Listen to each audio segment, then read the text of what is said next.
I'm excited to have with me today David Roman of Genius Positioning. And David, among other things, is a 5-1 reflector. So he's going to talk us through a lot about positioning your brand. And it's a different process than what a lot of branding people go through online. It's a lot deeper than that. Welcome to Unjaded. This is your straight talk, shoot from the hip, wrapped in a little bit of love, Human Design for Business podcast. We talk a lot here about clarifying your message so that you can bring in paying clients with ease. And ease is different from easy. Stick around to find out how we roll here. I'm your host, Vickie Dickson. I am a 2-4 emotional manifesting generator, light on the emotional, and I'm a quad right in human design. In real speak, I am an entrepreneur of 30 plus years. I've had every kind of business there is, and I always say that business is my love language. I can't wait to dive in with you here on the podcast. So welcome here, David. I appreciate having you here. Hi, Vickie, and hi, everyone. Thanks for having me. So the first thing people always want to know, because reflectors are such unicorns, does that get old? That's one of the things I want to know. Does that get old? People thinking that you're a unicorn? No, I'm fine with it. No? Okay. Can you talk a little bit about how you found human design? Yeah, so I came across human design in 2020 during the pandemic. I was doing a lot of TikTok scrolling, like a lot of people, and I heard quite a few people mention it. And eventually I just thought, let me just look into this. I ran my chart with the time that I thought I was born at, and I came out as a projector. And I was like, oh, hell no, this is not me. Deleted everything. And then a few days later, I came back to it, asked my mom what time I was actually born. And once I got that correct, it came back as a reflector. And when I started reading what all the different elements of the chart meant, everything made sense. It felt like it explained my life in a way that I couldn't even articulate myself. And so that was in 2020. Since then, I've been studying it myself. I've also studied with Human Design for Business Institute, where we met. And I'm now incorporating it into my consulting business, where I help people identify and position their genius using human design as one of the tools. And I've been through that process myself with you, so we are definitely going to be talking about that. Mm-hmm. I want to know, what was it about being a projector that you were like, hell no, that's not me? I can't remember exactly. It must have been one of the strengths that was tribal. And I was like, there is nothing tribal like as a primary strength for me. Okay. There's nothing tribal for me. And yeah, I can't remember exactly what it was, but it was at a time where I was dabbling in a lot of astrology and different esoteric things. And I got burned a few times because I kept spending money on different charts and reports and so on. And I thought, no, you're not going to get my money. This is a scam. But then turned out to be, one of the greatest discoveries I came across. Mm-hmm. So there's so many questions I have about being a reflector. What about the 5-1 piece? 5-1 piece took me a while to understand, like pretty much all the other elements of the chart. And I'll just make a side. Being a reflector, it's so much harder to reflect on yourself because we change so much. Mm-hmm. So I think this is quite common with a lot of reflectors, where all we really want is to pinpoint exactly who we are. And that's like the definition of being a reflector. You're not one thing. It's just nuance, because on certain days you feel stronger than on others. But being a 5-1, again, it explained a lot of my experiences where I would naturally say something. Even as a kid, it would just roll off my tongue, didn't think anything of it. And I would be the only person that would trigger the adults into actual rage, like from teachers to like neighbors and family members, in a way that I've never seen them react to anyone else. So that's the 5, that's the 5 sharpness, one way that it expresses.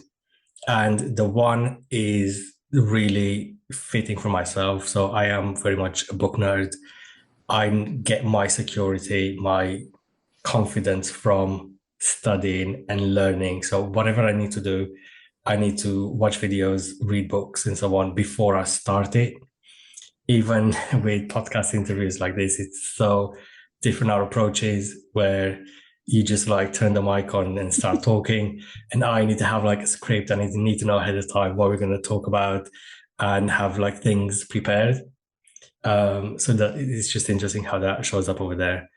But that's just one aspect. And then when you take it to the business side, of course, it gets a lot more nuanced and beyond the business as well, because business is not everything that we're here to do. So yeah, 5-1, I feel like it is one of those things that made me realize that this is true. It's definitely true. Yeah. Mm-hmm. That's something in my business that I deal with a lot with fifth line profiles is that youngest version of you that said the thing that made everybody uncomfortable or made everybody mad. And then you just gradually start to dim your light and dim your voice and cover it up with, if you can't say something nice, don't say anything at all, and all of those messages. And then you go to have an online business where you have to actually speak your truth as a fifth line, because that's what we need from you. And it is so hard to peel off those layers of conditioning. Yeah, I see this a lot in my social content and so on. This is my third business that I started, and it's one of the biggest blocks, like the biggest resistance points for me. So I have no problem setting up all the, doing all the technical setups. As soon as I have to voice my point of view, which I have a lot to say, there's a lot of resistance there. So that's what I'm working through at the moment. Okay, I'm going to, there's a question I have about this, but then I'm going to go back to the reflector piece. I always talk around the mulberry bush, as you know, so just be patient with me. It's fine. So you are a businessman at heart. And I think that that's one of the things that you and I, when we met in Human Design for Business, we were like speaking each other's language, because there's a lot of people in the human design and esoteric space, especially, who are thinking that they don't have to do business because I'm a projector, or I'm a this, or I'm a that, or I'm the other thing. I'm not picking on projectors solely here. But you and I have this view of like, no, there are things that need to be done. Business is business. And you've always been able to do those things. So can you speak a little bit to your experience in the business space? Sure. So I'm not a natural business person at all. It's been a very difficult road for me. So at my core, growing up, I was an artist. I still am an artist. But up until my 30s, up until my Saturn return, my primary worldview was as an artist. So I graduated with a degree in fine art. And I remember it was like the last week of university, and I was in a library. And it was like, okay, so now I need to bring this art into the world. How do I do that? And it was the first time where I had to wrap my head around marketing. Like, okay, to get your art into the world, you need to market it. And I just remember it was this completely alien concept for me. Nobody in my family, even extended family, is entrepreneurial. So I had no sort of model of that. And since graduating, I've had a lot of jobs. I've done my art and, my day jobs in parallel. And I ended up in the marketing world through doing web jobs and then marketing, and actually spent a decade in that area, and over time got quite good. In 2024, I got my certification as marketing strategy and leadership. I got my certification in marketing strategy and leadership from the Digital Marketing Institute, and that consolidated a lot of my experiences.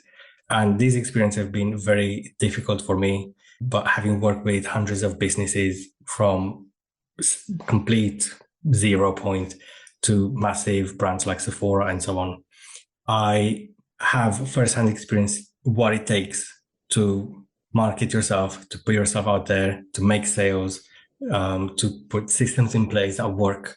So what I see online, especially in the coaching world, are a lot of coaches that have been trained by coaches who have been trained by coaches. Mm-hmm. So it becomes very circular, and people have massive blind spots.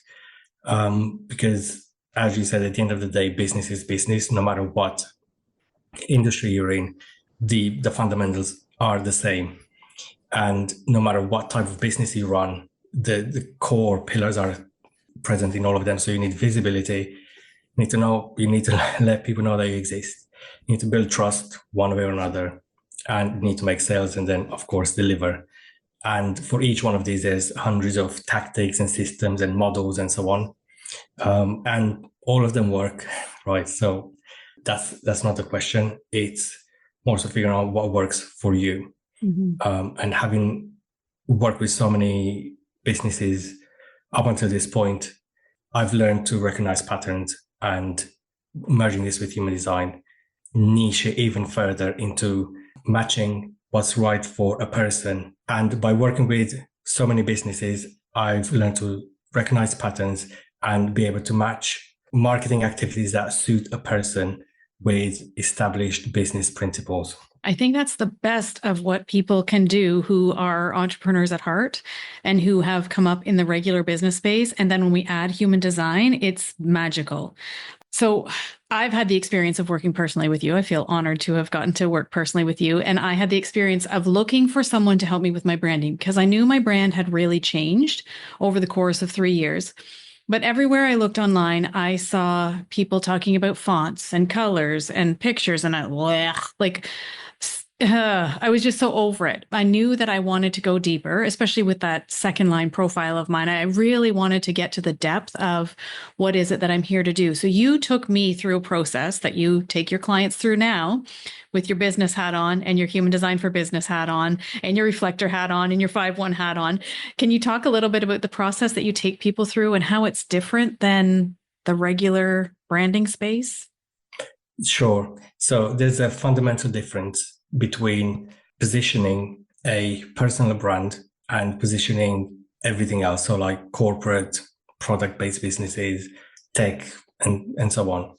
So there are a lot of branding and positioning frameworks out there, and the majority of them are either suited for non-person facing businesses. So, for example, Jaguar has rebranded and, those types of big corporate things. But when you're looking to position a personal brand, especially when it's in a coaching or the personal services space, the product is the person. So the coach is the product. So in most cases, the products are either physical, it's technology, or it's a big conglomerate like, say, Apple and so on. Or an influencer that everybody loves to think they can brand like. Yeah, exactly. So when you position those things, it's a completely different approach than when you position a person who markets themselves as a personal brand and provides a personal service, because that person is the product. So for example, if you try to position a physical object, say I have this flask over here, you would look at the attributes of the object, like what materials it is, the size, how, eco-friendly it is, and so on. When you position a coach or someone who provides a personal service, the attributes of that person, their history, their education, their values, the transformation that they bring to the marketplace, those are the attributes of the product. And it's just so rarely talked about, but it's also fundamental when you zoom out a bit. And the challenging part is for people to depersonalize themselves and take a step back and look at themselves objectively in order to pinpoint these things that make them unique, that make them stand out. And that's what we did with you. And it was a very interesting process to dive deep into this. In my process, I go through, it's a 4-step framework. So first, we uncover your genius. So this is a foundational stone of positioning. And this is where we use human design and other introspective questions, as well as some market research of your past clients. So number 1, we uncover your genius. Number 2, we position this genius. So this is where we look at the marketplace, the context in which your business runs, and what the other options are that your ideal customers are considering when thinking about a solution. So, for example, who should we talk about? Say a yoga teacher, right? Or like a yoga instructor.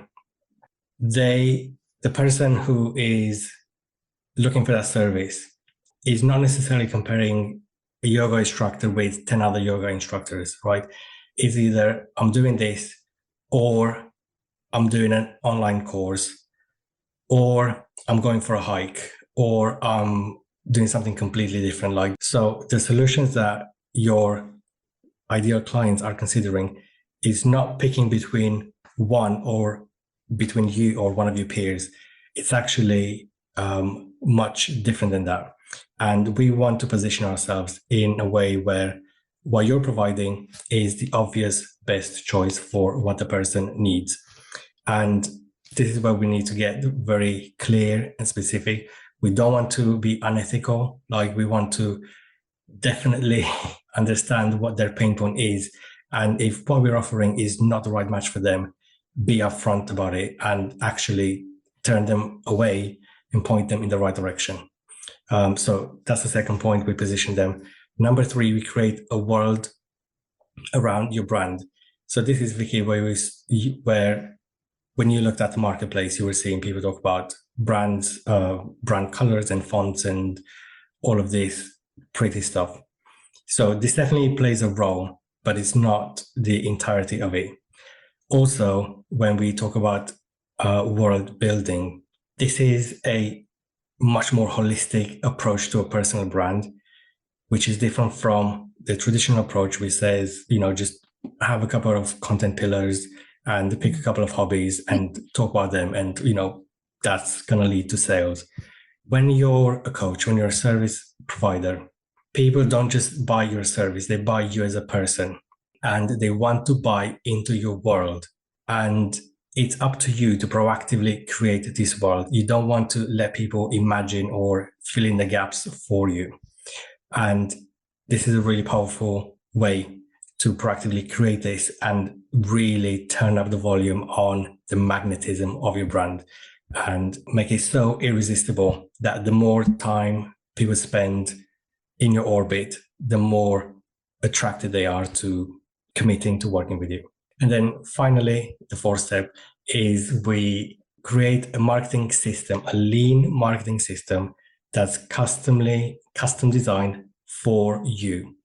So instead of copying other people's funnels, processes, and so on, we go back to the root of your essence, like your genius, and build a marketing system that fits that. Because one marketing activity that may be really efficient for one person could absolutely drain somebody else, right? So you, for example, Vickie, it's very easy for you to record.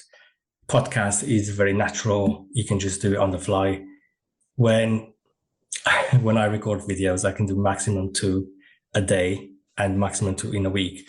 And it takes me a lot of energy and focus to do so. So for you, that would be like a very easy primary marketing tool to use. Whereas for me, it's still valuable. I just need to organize myself a lot more differently. So in this 4th step, we create a visibility, trust, and sales system that is fit for your genius. That's the most natural and I don't want to say effortless, but it takes the least effort based on your design. I always call it the path of least resistance. Yeah. Because I think we take a lot of the struggle out of it. Like, there's some days that I don't want to do a video or podcast episode, but it has to be done. But it's ease versus easy. So even when we look at, because you use the podcast episode, you as a 5-1 reflector, me as a 2-4 Manny Jen, your strategy with podcasting, you know that podcasting is important. You know that audio is important, but your strategy is to guest on podcasts. Whereas my strategy is to use my motorized throat and have a podcast. So it doesn't mean you choose whether you're going to do it or not. You just lean into your design for how you're going to do what you're going to do in your business. Exactly. Yeah. And also taking into account my wider design, for example, I prefer to work in seasons or like sprints and so on. So for example, at the moment, I'm doing a little podcast tour.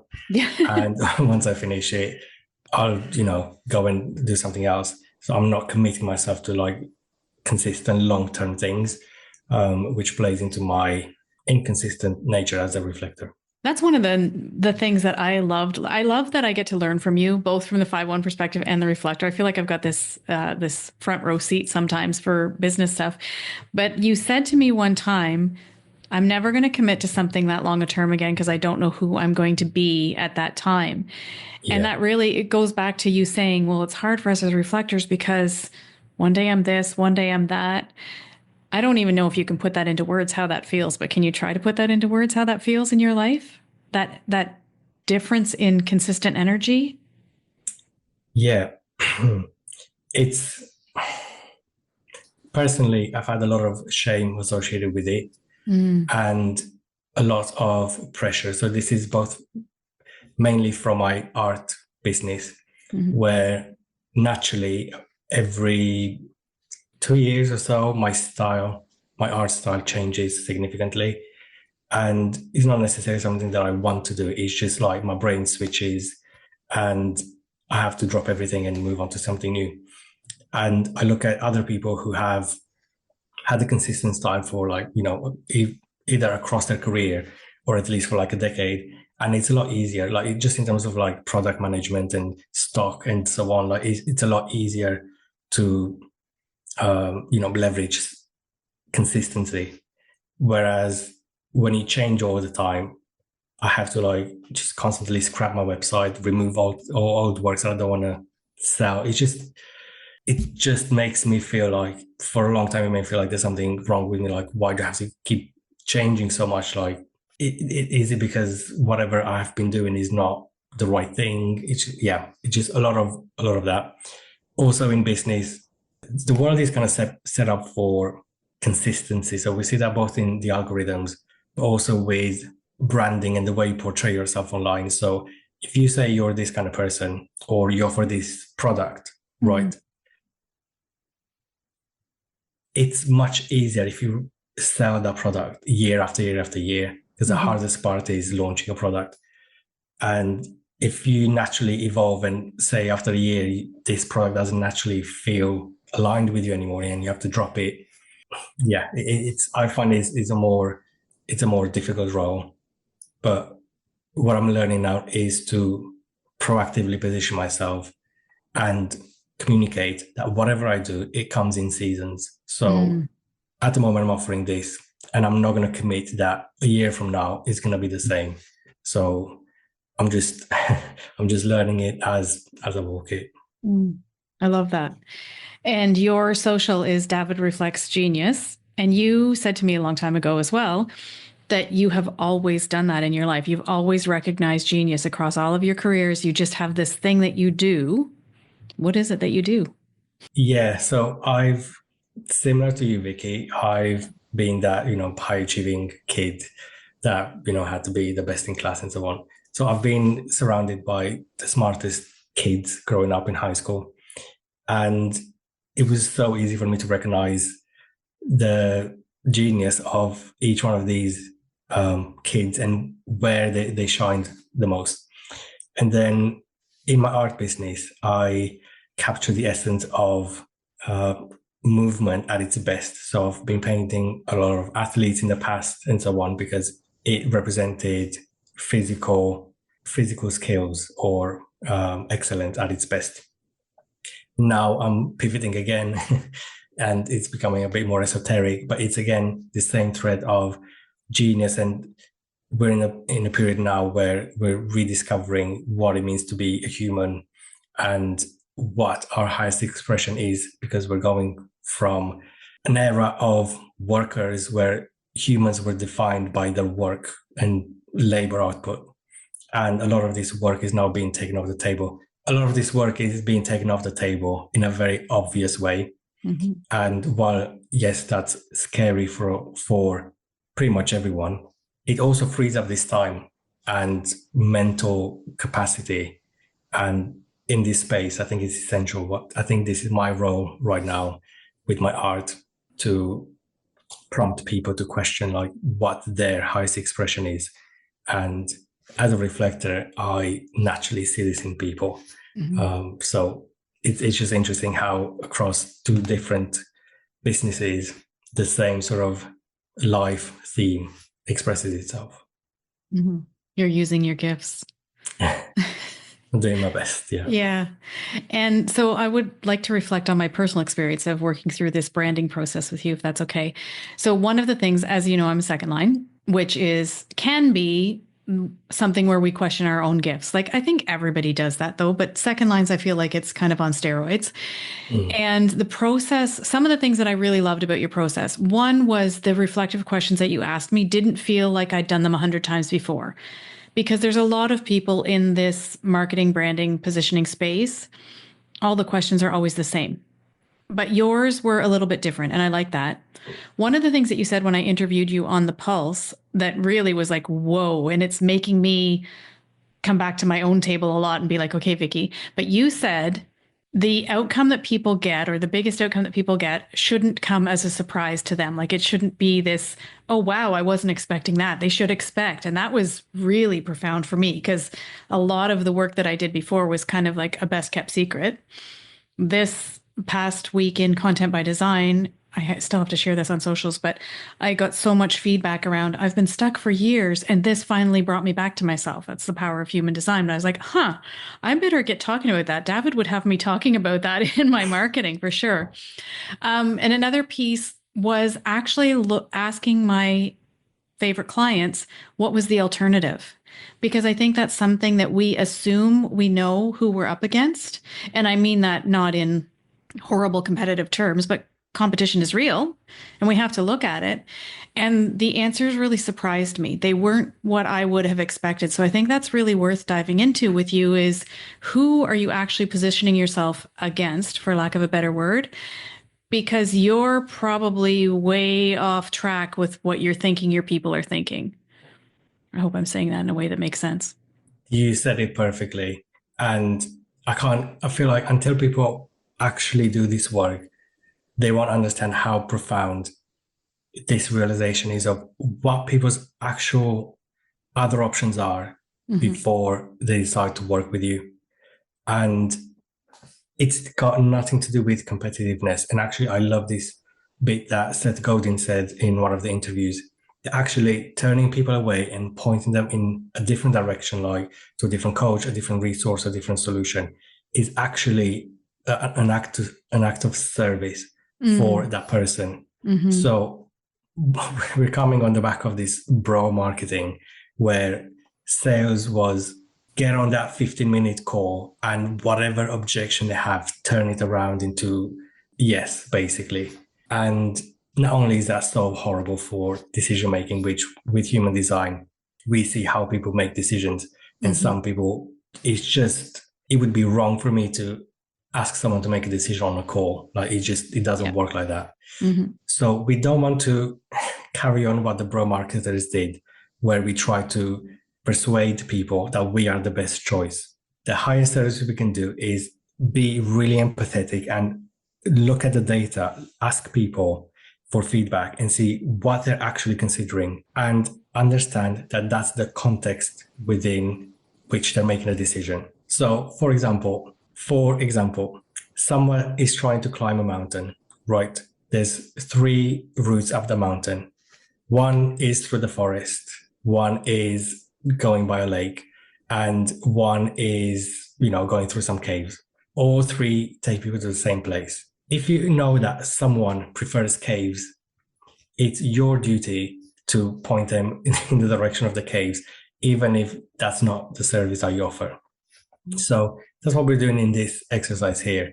We're understanding what people's other options are, and positioning ourselves against it helps people understand why you're different. And it actually simplifies and makes the decision easier, whether it's to work with you or not to work with you. Because if someone's not right to work with you, you better know that up front, because it's going to be such a pain and it's not worth it. Yeah. And I think that if you've been around the coaching space for a while, you've probably had a few clients that were like, oh my God, how did we get into this? Well, we get into this because we're not clear on our own message and because we're not clear on our own brand position. And I love too that you said, that's why I asked you to repeat it a while back. Basically, you're saying you are the brand. And this is something that I feel like there's so much resistance around, where people don't want to own the fact that you are the niche, you are the brand. Yes, you want to niche down to the problem you solve and all of those things and have your positioning right. But people are buying you. If you're a personal brand, people are buying you. So it's so important that you position yourself well for what it is you actually do and who it is you actually serve. And I love your process of getting us there. Yeah, it's you've been at a lot of events, when there's a lot of similar types of people in the room. Mm-hmm. And if you go in there and you just say, I'm a business coach, or I'm an ADHD coach, I'm a life coach, that's even Yeah. that's even more broad. Yeah. There's no way for you to stand out. Like, how do you differentiate yourself in a room of 100 people who do the exact same thing as you? Mm-hmm. It's not about being the loudest, and it's definitely not about trying to be the best, because believe me, there's always going to be someone who's better than you, smarter than you. And if you're competing on trying to be the best, eventually you end up competing with people like Tony Robbins and like the big players, and you don't want to compete with them. Like, you don't want to compete with them. Yeah. What you want to do is tap into your uniqueness. So it may be 100 of you in that room, but you are Vickie. You're a woman of a certain age who's lived in a place, who's experienced certain things, who has some internal drives from past experiences or family upbringing or trauma or whatever. There's some internal fire that makes you pursue certain types of work, certain types of people, and bring certain types of solutions. So even if everybody else is a business coach, you may be a business coach that deals with women over a certain age in this situation with this mindset, who have this pressing need to make a certain contribution or achieve a specific goal in a certain way. So you see here how many layers of differentiation there actually are. Mm-hmm. And if you don't proactively pin them down and communicate them to the marketplace, how are people meant to know this? Like, how are people meant to know to read your mind? What people do is fill in the blanks with what they have, and you don't want to let your brand be at the mercy of other people's assumptions. I love that statement. Don't let your brand be at the mercy of other people's assumptions. I think people are often scared to niche down that narrowly. They're often afraid to say exactly those things, but that's where the money is, really. And that's where the excellent clients are. That's where the clients are that you really, really want to work with. But that's how people resonate with you. That's how people understand what you're about. And just a completely different example here. For example, Taylor Swift's music. She's talking about wearing a cashmere scarf on a specific street on a summer day, seeing some boyfriend that looks like XYZ. Millions of people don't have that experience, right? They may not be women, they may have completely different life experiences. But when you spell it out in such detail, people are able to relate to it. And as a byproduct, right, she's got like a massive impact. So this is, the foundational piece of storytelling, where the more in detail you describe something, even if somebody else hasn't exactly experienced it, they're able to relate to you. So the same thing goes with branding. The more in detail you can describe who you help and what you do, the easier it is for the right people to find you. And even if somebody doesn't 100% matches that description, it doesn't mean that you can't work with them, right? Like, for example, Nike markets themselves as apparel for elite athletes. And how many of us are elite athletes, right? So we still wear the brand, we still benefit from the products.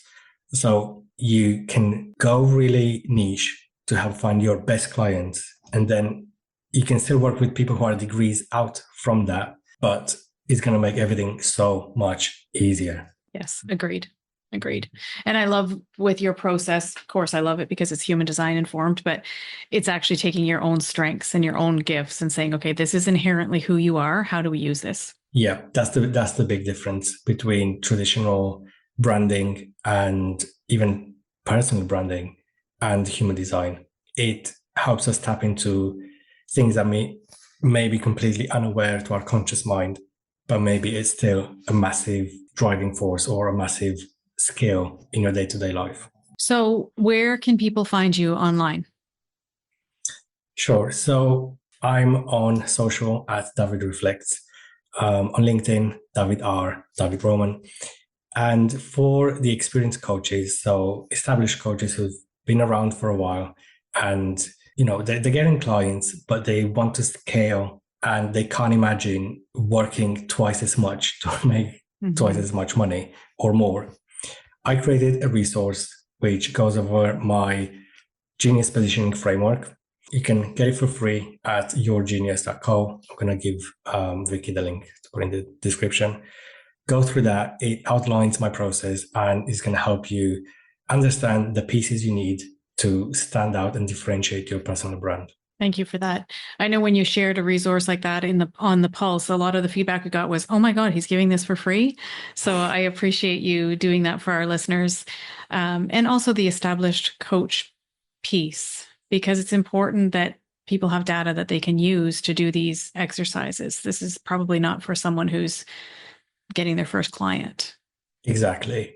I see this a lot where people are in the beginning and instead of doing the work, they just accumulate more and more resources. And if you get this information out, it's not going to help you because it's not at the right time for you. So I'm applying my own advice. Yes. And I'd rather have less people in my world that are a better fit. 100%. Well, thank you for being here. I appreciate you. I'll link up all those things in the show notes for you so that you can get David's best resources. And thanks for listening today. Thanks, Vickie. It's been a pleasure.